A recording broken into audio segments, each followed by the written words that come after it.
Madame, Monsieur, bonsoir. Très heureux de vous savoir nombreux à regarder la soirée de l'information sur Canal 2 Info. C'est votre chaîne internationale d'information en continu. Au sommaire de l'actualité ce soir, la République centrafricaine avec le Conseil constitutionnel qui vient de rendre public la liste des 29 candidats en liste pour la présidentielle du 25 décembre. Une promulgation qui suscite déjà une vague de contestation, de protestation à Bangui, où des pro-Bozizé dont la candidature a été rejetée ont élevé des barricades. On a entendu d'ailleurs des tirs de feu selon certaines sources à Bangui. On parlera aussi ce soir des États-Unis et de ces élections primaires avec ce discours de Donald Trump qui fait jaser toute la communauté internationale, lui qui voudrait désormais que les États-Unis ferment leurs frontières aux musulmans. La Chine nous intéresse également ce soir avec le pic de la pollution qui a été atteint. Le niveau d'alerte maximale a été donc enclenché à quelques semaines, quelques jours seulement, bien évidemment, de la conférence internationale sur le climat qui se tient du côté de Paris. Nous marquerons aussi un petit temps d'arrêt au Cameroun pour parler de cette rencontre des gouverneurs des régions qui se tient à Yaoundé, la capitale du Cameroun, avec bien évidemment un thème assez évocateur, autorité administrative, défense populaire et promotion des valeurs patriotiques. Et pour échanger autour de ces sujets d'actualité, des noms très connus. Patrick Issandro, bonjour. Bonsoir Louis Roger, bonsoir nos téléspectateurs. Vous avez bien rectifié que cela soit de l'information. Elie Smith, bonsoir. Bonsoir Louis Roger, c'est un plaisir d'être là toujours. Voilà, alors Guy Fondor, bonsoir. Bonsoir Louis Roger, c'est un plaisir aussi d'être encore une fois de plus votre invité sur Canal 2 Info. Voilà, je voudrais qu'on commence tout de suite par le Cameroun avec cette conférence semestrielle des gouverneurs des régions qui aura pour thème ces jours-ci autorité administrative, défense populaire et promotion des valeurs patriotiques. Alors, Patrick Issandro, quelle première analyse? Est-ce que ce thème est bien choisi? Colle-t-il à l'actualité? Écoutez, c'est un thème qui effectivement colle à l'actualité. Le Cameroun est engagé sur des champs de bataille, autant dans la partie septentrionale que dans la partie orientale, avec la RCA que nous aurons à évoquer dans un instant, qui reste et demeure, on l'a souvent oublié, un autre bouillon, un autre cocktail molotov qui pourrait finalement venir inquiéter la quiétude des populations dans la partie orientale de notre pays. Donc, avec ces foyers de tension sécuritaire, il me semble qu'un thème comme celui-là rappelle surtout à la conscience collective, à la mémoire collective, que nous devons avoir un engagement patriotique à même de défendre justement cet espace et cette quiétude, cette paix si chère au Cameroun, qui a souvent été le label de ce Cameroun-là. Donc, au sujet de la thématique, il me semble qu'elle est bien fondée, elle arrive à point nommé et elle sied effectivement avec le contexte sécuritaire dans lequel le Cameroun se trouve aujourd'hui. Donc maintenant qu'on a évoqué la thématique, peut-être qu'on reviendra là-dessus. On peut aussi épiloguer sur quelques considérations. Quand on voit le comportement de manière globale sur l'ensemble de nos institutions, on a souvent l'impression qu'on est en déphasage entre un certain nombre de choses qui sont dites ou tentées d'être appliquées et reconnues par certaines institutions et le visage qu'on offre ailleurs. On a d'ailleurs par exemple la sortie justement du ministre délégué auprès du ministre de l'administration territoriale en charge des localités et qui s'est prononcé devant les parlementaires avec un ton ironique autour d'une question qui anime la galerie dans notre pays. Ce sujet sur le titre éponyme, n'est-ce pas, du single du jeune artiste Franco, avec cette polémique sur les mœurs, sur l'encadrement même des œuvres de l'esprit dans notre pays. On a bien vu que le ministre Jules Dorendongo s'est prononcé dans un ton ironique, dans une espèce de cynisme qui désavoue un préfet qui avait pris une décision finalement contre l'exploitation de cette chansonnette-là, qui certes défait la chronique, mais avec des relents quand même qui touchent aux mœurs, à l'état civique même, et finalement à la capacité que nous avons à façonner ce patriotisme-là avec même des idéaux. Et donc, à ce niveau, on peut se poser la question, l'administration territoriale qui parle du respect des mœurs, qui parle du patriotisme, mais qui d'un côté met quand même un peu en mal, n'est-ce pas, ces mœurs-là, à travers quelques-unes de ses œuvres de l'esprit, et notamment à travers une sortie comme celle qu'on a vue du ministre Jules Doré-Ndondo devant les parlementaires.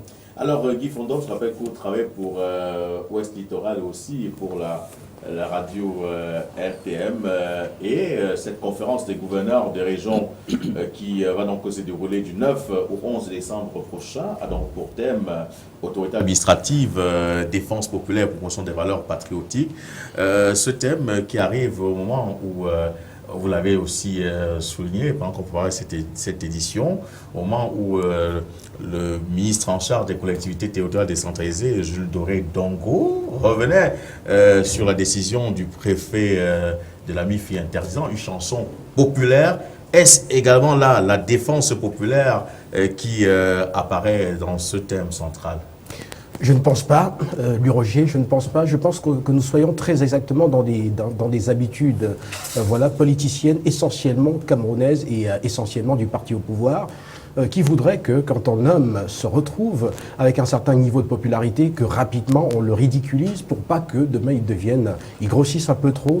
Parce qu'il y a aussi une chanson camerounaise qui dit que le chien, qui dit ces jours-ci d'ailleurs, une chanson très à la mode du groupe X-Malaya, qui dit que le chien que vous nourrissez peut vous mordre demain. Je pense qu'ils ont eu peur à un moment donné, vu voilà, la notoriété que cela commençait à construire autour de Joseph Tangwa. Eh bien, ils ont voulu faire comme d'habitude, c'est-à-dire le ridiculiser immédiatement avant que cela ne prenne d'autres proportions. Lui, Roger, on va dire que quand on regarde dans le fond, le préfet de la MIFI était aussi dans la promotion était essentiellement dans le thème voilà, des travaux des gouverneurs qui s'ouvriront bientôt.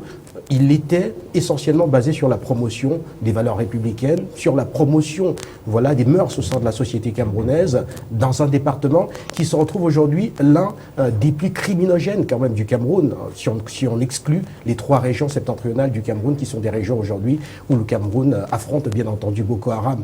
Donc on a un homme qui est essentiellement, qui prend des mesures qui vont en droite ligne avec la politique gouvernementale, mais sauf qu'un homme qui très rapidement va être désavoué sous le fallacieux prétexte voilà, de la promotion des libertés ou encore la promotion de la créativité, tout simplement en parlant des artistes. Elie Smith, ce thème central nous amène à comprendre que l'autorité administrative n'a pas voulu peut-être que ce soit le préfet du département de la MIFI qui commença à imposer le respect de ces valeurs républicaines. Peut-être que le ministre de l'administration territoriale et de la décentralisation aurait voulu que cela passe bien évidemment par lui ou peut-être par le président de la République. Oui, pas le président de la République. Le président de la République ne l'a pas fait. Lui ne l'a pas fait. D'abord, le président de la République, parlons de sa femme, n'est pas un exemple de probité morale parce qu'elle-même, elle écoute Catino, Coco Ajanté, toutes les musiciennes qui sont des femmes et des hommes qui pervertissent la moralité de nos enfants et de nous-mêmes. Donc je pense que je suis tout à fait d'accord avec mon collègue Fondor parce que c'est grave. On ne peut pas être dans un pays où ce qui est immoral, voilà ce que nous apprécions. Donc je pense que s'il avait cru que peut-être le préfet de la MIFI a pris de l'avance, qu'eux ils devaient le faire, je trouve que c'est ridicule. Et que, autre chose, le Cameroun, moi je crois que je l'ai dit hier, commence à ressembler à Cuba des années 60, à l'époque de M. Fulgencio Batista, où il y a la perversité, l'immoralité. Et il reste seulement qu'on ouvre les casinos ici partout. Heureusement, le Cameroun n'est pas un bon pays de tourisme, ça devait être comme le Cuba. Et le danger est que, quand ça devient perverse comme ça a ouvert un boulevard pour Fidel Castro de prendre le pouvoir. Je pense que le gouvernement veut avoir une société des gens qui boivent, qui cherchent les femmes, qui dansent et qui sont déviés, qui collent les petites, mais qui ne se focalisent pas sur l'essentiel. Quel est ce pays où il n'y a pas de travail? Il n'y a pas de route, suffisamment, il n'y a pas d'eau, d'électricité. Il n'y a rien qui marche, mais comme on danse, on colle la petite, le gouvernement est content. Je pense que M. Fongwa, c'est quelqu'un qui a bien fait, je l'encourage, et moi, celui que je l'encourage, c'est ce monsieur, le secrétaire d'État à l'intérieur, je trouve qu'il a mal fait. Voilà un pays, on est à l'Assemblée nationale, au lieu de parler de budget, on parle de coller la petite, donc c'est un peu ridicule. Alors aujourd'hui, on parle de promotion des valeurs patriotiques, pour ne pas dire républicaines, mais on se rend compte, lorsqu'on regarde des édifices publics, il n'y a pas de drapeau. C'est quand même un symbole de notre souveraineté flouée jamais au pied par ces autorités administratives qui sont censées bien évidemment promouvoir ces valeurs patriotiques dont nous souhaitons tous. Bah écoutez, Louis Roger, on a souvent l'impression qu'on va construire ou on va insérer de manière, on va dire, mystérieuse ces relents patriotiques-là. Il me semble, et cela se passe comme ça dans tous les pays qui se respectent, le Cameroun n'est pas des moindres. Le Cameroun a toute cette capacité sur le plan de la ressource intellectuelle et humaine à pouvoir être considéré comme un pays respectable et digne. Et c'est d'ailleurs parce que le Cameroun a été un pays respectable et digne à travers ses fils et filles qu'il a été hissé à un certain niveau. Vous n'allez pas vous imaginer que dans les écoles maternelles, les écoles primaires, les lycées, en tout cas au niveau du secondaire, et même dans l'enseignement supérieur, on ne participe pas à la construction de cet idéal patriotique de manière progressive et qu'on s'imagine tout d'un coup que par un décret, même si les conférences de gouverneurs et autres sont importantes avec toute la thématique que cela puisse développer, ça n'est quand même pas au bout d'une rencontre d'une semaine entre gouverneurs qu'on va élaborer la politique qui de manière névralgique devrait guider la formation et l'implémentation même de cet idéal patriotique. Écoutez, Louis Roger, nous on avait en notre temps l'éducation, c'était l'instruction civique, éducation civique, où ces valeurs patriotiques étaient inculquées. Vous allez voir dans les établissements aujourd'hui, fut-il public que privé, c'est à peine si on a la capacité aujourd'hui de lever les couleurs et d'en faire un moment solennel dans cet établissement. Voilà par où devrait commencer le respect de notre drapeau, des emblèmes de notre nation. Combien sont ces jeunes Camerounais aujourd'hui qui ont connaissance justement des piliers de ces emblèmes, n'est-ce pas? La devise de notre pays, les idéaux et même la compréhension qu'on devrait avoir derrière tous les mots de la devise de notre pays. Ce paix, travail, patrie, à quoi il correspond et d'où il vient, comment l'entretenir. Figurez-vous, Louis Roger, qu'aujourd'hui vous allez voir un jeune qui passe devant un commissariat où déjà les policiers n'ont même pas parfois la capacité de se mettre dans un véritable état admiratif et respectueux devant la levée de couleurs. On y passe. Allez voir au camp Berthaud s'il y a une levée de couleurs. Est-ce que les gens s'arrêtent aujourd'hui pour manifester le respect et l'amour qu'on a pour ces couleurs-là? Voilà les problèmes fondamentaux. C'est vrai, nos gouverneurs vont certainement élaborer avec les grands stratèges que nous avons dans les ministères les théories qu'il faut pour respecter ou pour revenir au patriotisme et peut-être demander à quelques-uns, à travers nos frères qui de manière assez vaillante se sacrifient dans les comités de vigilance dans l'extrême nord, n'est-ce pas, pour faire face aux terroristes, on va demander davantage de sacrifices à certains de nos compatriotes. Mais cette fibre patriotique-là, elle ne se construit pas à bout de discours, mais à bout d'implémentation d'un certain nombre de mécanismes, déjà au bas niveau, pour que finalement l'esprit patriotique grandisse en nous et se ressente dans le quotidien. Alors Guy Fondor, comment entrevoyez-vous cette défense populaire? On a évoqué le cas de nos compatriotes de la partie septentrionale qui, à travers leur vigilance, ont réussi quand même à ce qu'on puisse éviter une boucherie humaine due au fait des attaques à répétition de la secte islamiste radicale Boko Haram. Alors vous entrevoyez ces défenses populaires-là comment?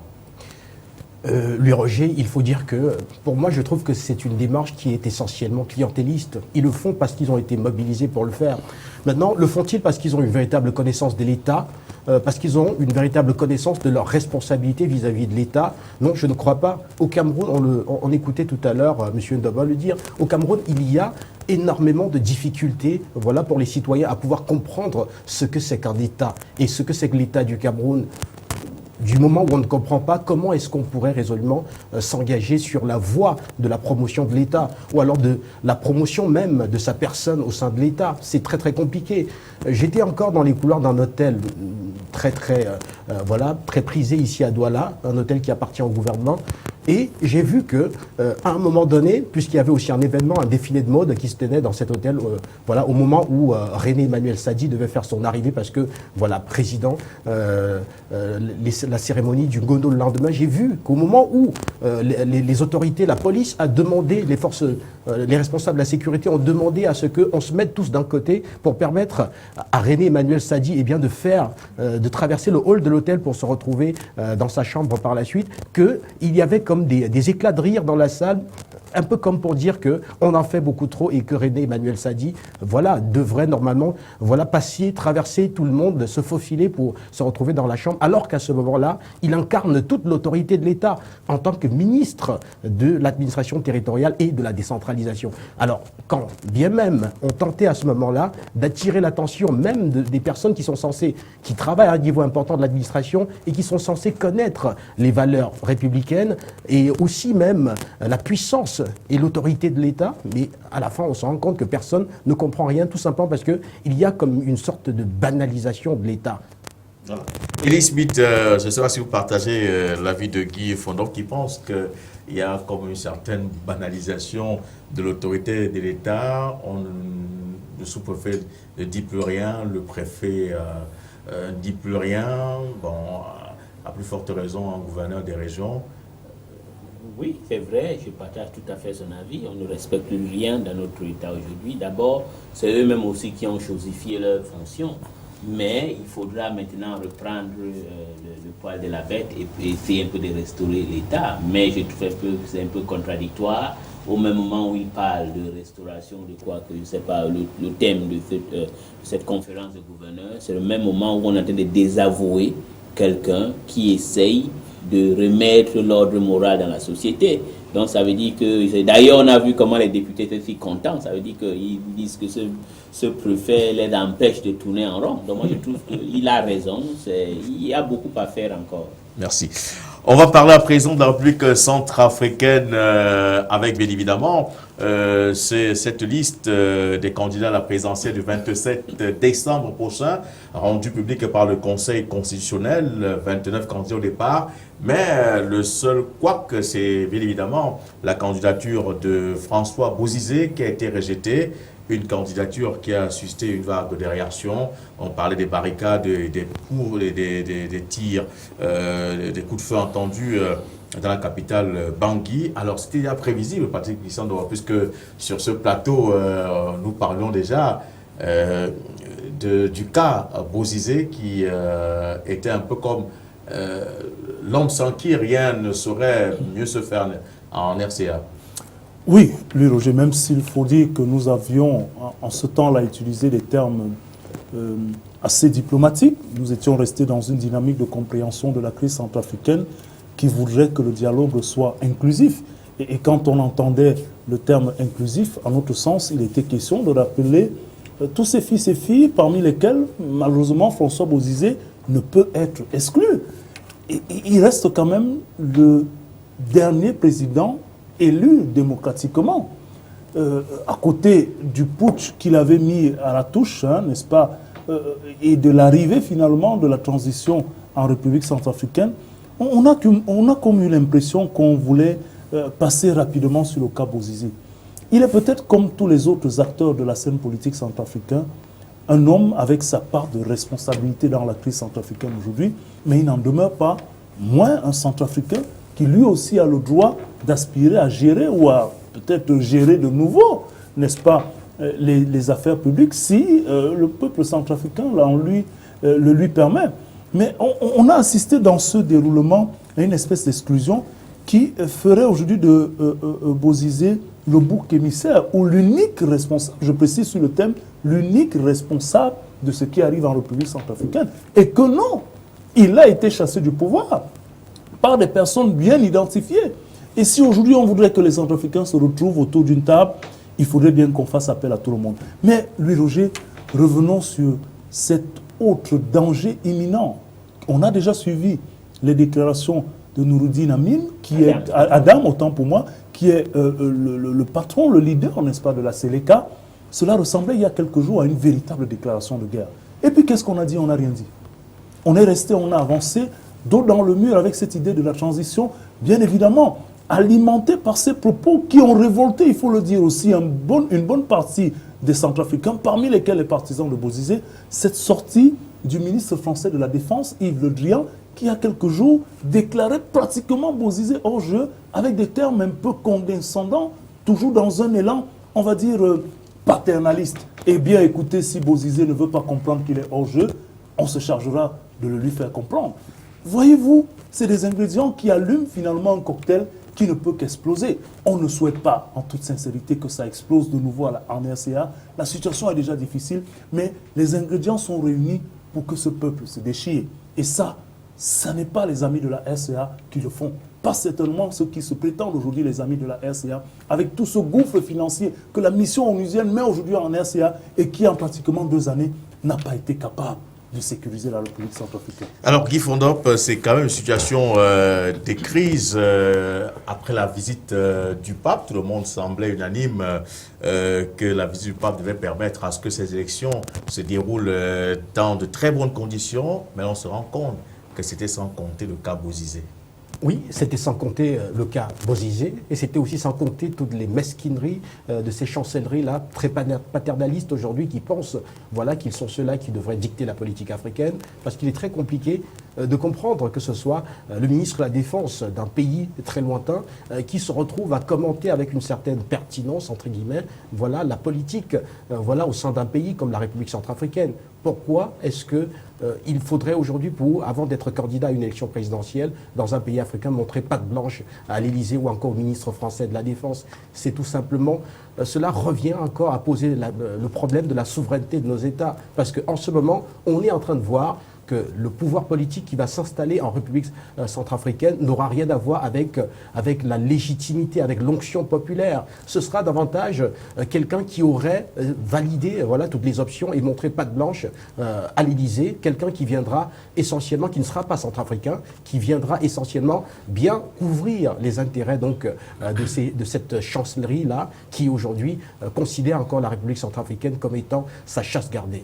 Alors, Ellie Smith, nous parlons déjà du cas Bozizé. Est-ce qu'aujourd'hui, on peut encore dire RCA avec Bozizé ou sans Bozizé? Oui, on peut toujours dire, parce que quel qu'en soit le cas, si Bozizé n'est pas inclus, nous savions tous bien qu'il y aura l'instabilité qui va se perpétuer en République centrafricaine. C'est tout simplement parce que nous avions dit ici, on doit nommer les noms, on doit nommer les vrais fauteurs de troubles en République centrafricaine. La première rectification que je pense qui est nécessaire, Bozizé a été chassé du pouvoir parce que les accords de Libreville n'avaient pas été respectés par la Séléka, aidés par le Tchad. Il faut savoir que les avions, le seul hélicoptère de chasse centrafricaine avait été abattu par le Tchad. Et je mets quiconque en défi pour venir dire le contraire, même le gouvernement tchadien, parce qu'on a les preuves de ce qu'on est en train de dire. Et aussi la France. Le problème de la France, c'est que la France considère depuis 1960, depuis même l'opération Barracuda en 1979, que la République centrafricaine les appartient. D'abord, par l'irresponsabilité des dirigeants centrafricains et aussi parce que les Français pensent qu'ils doivent diriger les pays de l'Afrique francophone. Et le crime que Bozizé a commis, c'est que Bozizé a un peu fait comme Pascal Lissouba ou les autres après lui, de vouloir, même ici au Cameroun, rappelez-vous à un moment, dans les années 84-85, une série de tueries qui a eu lieu ici, ce n'est pas moi qui le dis, c'est M. Pierre Ella, dans le livre Le dossier noir du Cameroun. Beaucoup des gens qui avaient été tués ici, comme le père Angével Mveng et d'autres tueries, étaient orchestrés par la France, parce que le Cameroun, par Biya, voulait un peu changer de cap ou de loyauté, comme on dit, quitter sur le joug français, aller sur le joug américain, faire venir des Israéliens. Et qui dit que faire venir des Israéliens ici, ça veut dire faire venir les Américains. Donc, le crime que Bozizé avait commis, c'était vouloir un peu changer aussi de tutorat, aller vers l'Afrique du Sud. C'est un crime que la France n'a pas accepté et que leur potentat dans la sous-région actuellement, Idriss Déby, aussi n'a pas accepté. Voilà pourquoi on est en train de mettre hors jeu. Mais bien sûr, on va accuser la France. Nous devions aussi nous accuser parce que nous sommes des bandes irresponsables. Pourquoi les chefs d'État de la communauté économique de l'Afrique centrale n'ont pas fait un effort d'imposer la stabilité, payer quand on fait les promesses en République centrafricaine? Pourquoi ils n'honorent pas? Pourquoi un pays stratégique comme le Cameroun ne s'y immisce pas comme un leader dans la négociation dans la communauté économique de l'Afrique centrale? Parce que la politique isolationniste du Cameroun n'est pas bon. C'est un danger, je crois que c'est Christian qui le disait là. On a le front du Grand Nord, en particulier l'extrême Nord. Nous avions un autre front qui serait même plus dangereux que celui du Grand Nord, c'est le front de l'Est, parce que l'instabilité en République centrafricaine n'augure pas une bonne chose pour le Cameroun, dont le Cameroun doit s'assumer comme un leader au lieu d'avoir une diplomatie isolationniste et puis laisser la France et le Tchad faire le là dans la sous-région.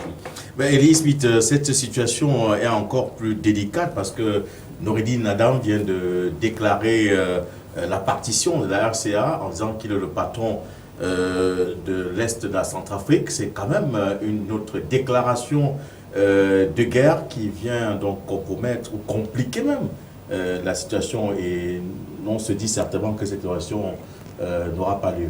Oui, il y a un problème que j'ai trouvé un peu, j'ai vu ça sur le site web de Radio France Internationale qui m'a fait mal. On est en train de dire qu'il faut un peu minimiser les déclarations de Noureddine Adam. Je trouve que c'est dangereux ce que la France est en train de faire. Malheureusement, nous en Afrique, nous n'avions pas de télévision puissante, ni des radios puissantes, des sites web puissants. Nous référons à tout ce qu'ils sont en train de dire, parce que c'est eux qui nous disent.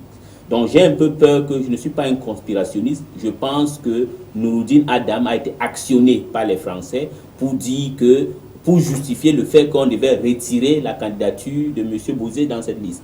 Mais je trouve que l'hypocrisie des Français, c'est lui qui disait, qu'il y a une chanson ici qui dit « Le chien qu'on nourrit va bientôt peut-être te mordre ». Parce que Noureddine Adam, nous savions très bien, en dehors d'être un pro-français, pro-Tchad, c'est un pur produit du Qatar. Voilà, quelqu'un qui a travaillé au Qatar.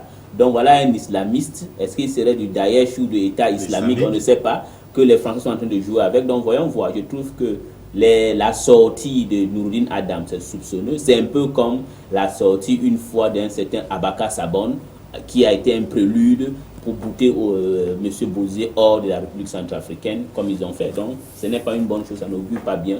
Mais une fois de plus, on peut bien accuser la France. On doit nous accuser nous-mêmes parce que nous sommes irresponsables. Nous sommes très irresponsables et ça se voit donc du côté de la République centrafricaine.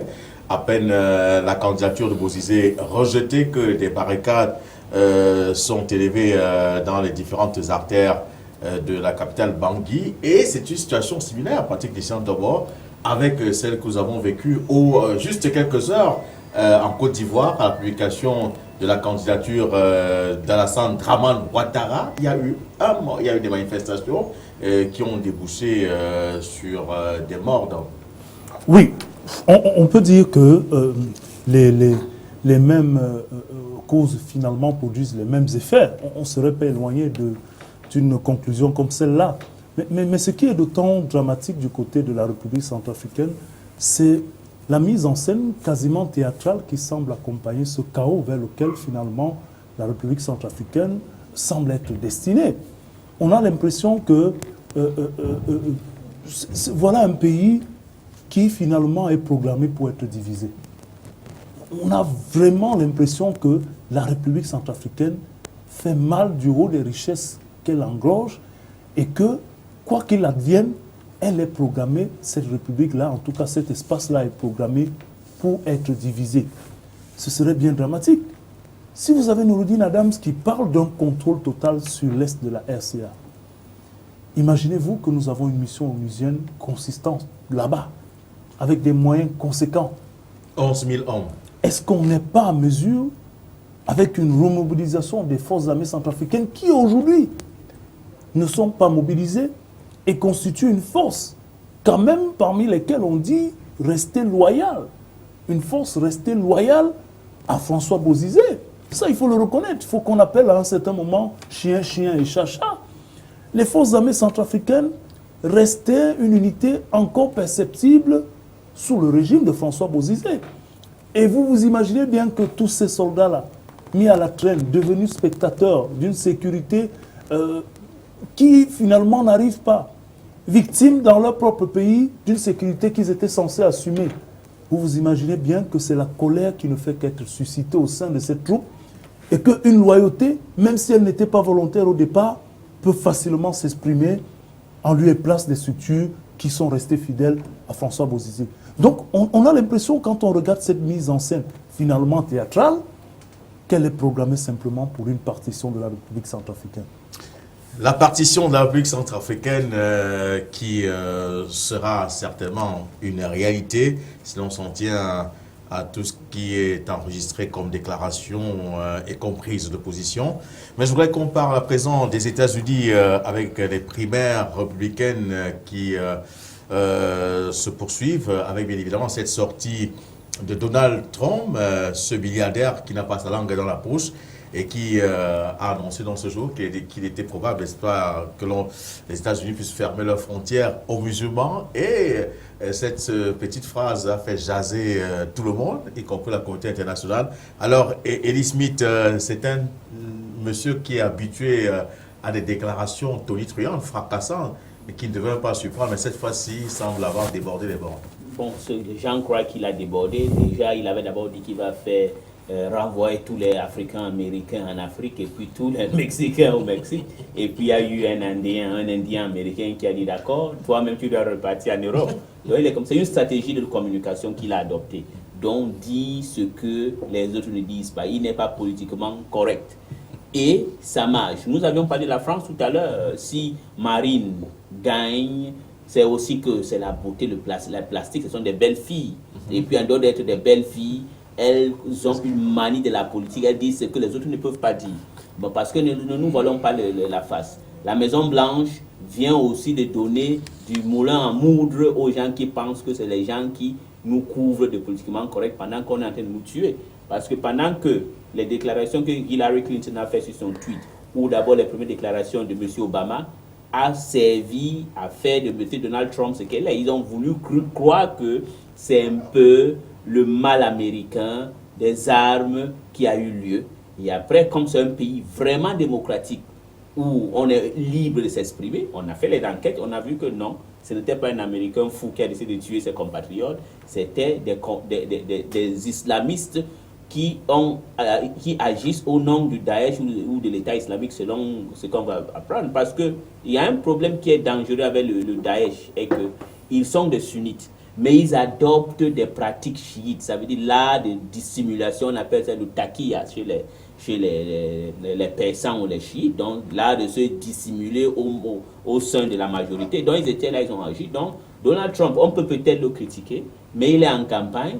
Et je pense que tous les coups sont bons. On peut dire, même le camp républicain qui était en train de lui dire qu'il est fou, il est ceci, les gens commencent à comprendre tout ce qu'il dit est vrai. Donc c'est une leçon aux politiques traditionnelles de revoir leur stratégie. Le tollé qu'on fait, oui, ce n'est pas aussi bien de discriminer les gens sur base raciale ou religieuse, mais je pense qu'il est en campagne. Pour moi, je ne trouve rien en mal de ce que Donald Rumsfeld a dit.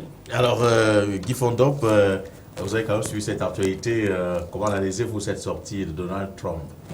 Je la trouve essentiellement maladroite. Je trouve que c'est une sortie qui est très risquée parce que tout de suite on voit que la politique projetée par Donald Trump est une politique qui n'a rien à voir avec les grands enjeux aux États-Unis aujourd'hui en matière de politique étrangère.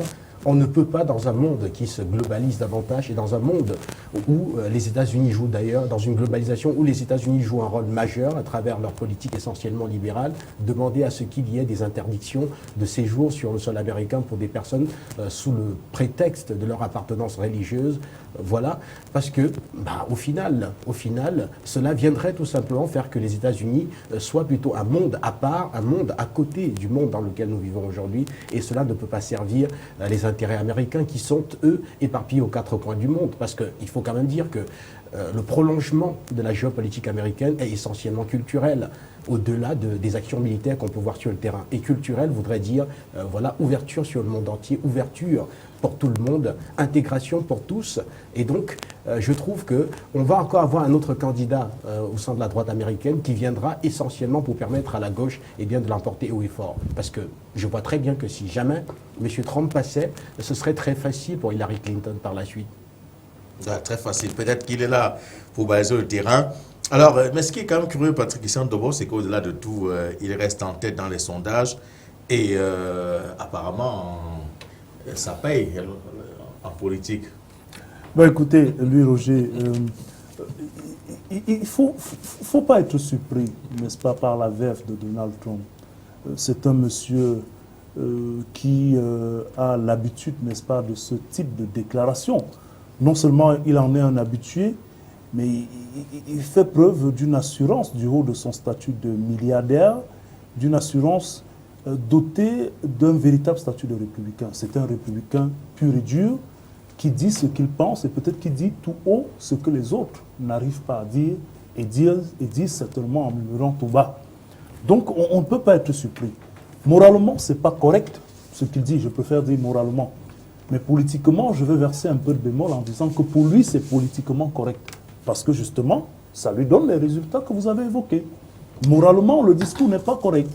Mais on rappellera quand même à M. Donald Trump que les États-Unis existent justement parce que ces États-là se sont constitués dans une diversité pluridimensionnelle et pluriplanétaire.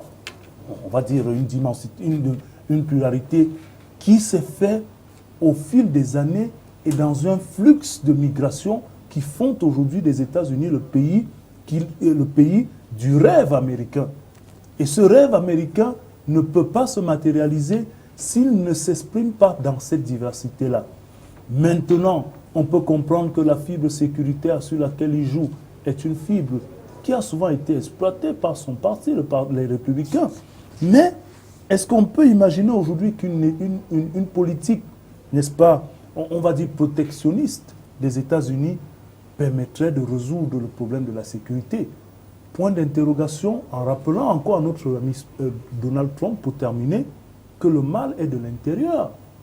Si vous fermez les frontières, c'est peut-être 2 fois plus que vous allez avoir ces cas de figure de sécurité. Donc, politiquement, il est dans son rôle. Moi, en tout cas, je ne suis pas surpris. Pour avoir essayé de comprendre l'homme depuis de longues années, c'est le discours contraire venant de Trump qui devrait surprendre. Merci Patrick Christian. D'abord, on va sortir rapidement par cette pollution en Chine en 30 secondes. Guy Fondop, l'alerte rouge a été activée en Chine au moment où se déroule cette conférence internationale sur le climat à Paris en 30 secondes. Oui, en 30 secondes, Roger, dire tout simplement que après il y a que les États se comportent essentiellement comme des communicants, parce que quand on parle d'alerte rouge en Chine, on voit aussi que du côté de Paris, où se tient en ce moment la COP21, il se trouve que 8 Parisiens sur 10 sont aujourd'hui exposés à un niveau de pollution suffisamment toxique. Donc à la fin, on voit que c'est un phénomène planétaire, mais sauf que quand on regarde aussi à côté, voilà les négociations du côté de la COP21, on se rend compte que la Chine ne fournit aucun effort pour qu'on puisse avoir un accord international. La France non plus, les États-Unis non plus d'ailleurs, personne. On demande essentiellement aux États du tiers-monde de continuer de pomper cette pollution en étant les poumons de la planète au moment où les autres polluent. Elie Smith, rapidement. Bien, je pense que la Chine est irresponsable. Nous sommes en train de voir, la Chine est le plus grand pollueur. Il ne faudra pas que quand on est sinophile, on essaie un peu de vouloir faire le politiquement correct sur la Chine. La Chine elle-même connaît qu'elle doit faire un effort pour améliorer sa production industrielle. Merci, monsieur Patrick. Oui, mais très rapidement, la Chine est responsable, les États-Unis avec, l'Occident avec, et je dirais même plus, les Occidentaux sont les premiers à avoir commencé à polluer le monde, donc ont une plus grande responsabilité que la Chine. C'était donc la soirée de l'information sur le canal d'Info, votre chaîne internationale d'information en continu. Retrouvons-nous demain à la même heure pour une autre édition. D'ici là, restez fidèles à nos programmes qui se poursuivent.